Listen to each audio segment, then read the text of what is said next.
Happens. Oh, actually, I haven't turned the ignition on. Oh look, the light comes on, that's a good sign.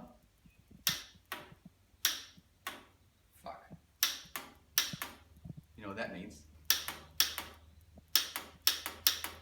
That's the solenoid working, but the starter doesn't. So either the starter's stuck or the contacts in the solenoid are bad.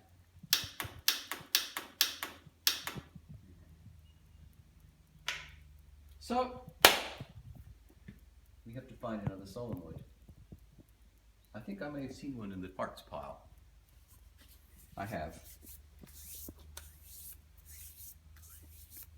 Do you want it to click again so you can hear it?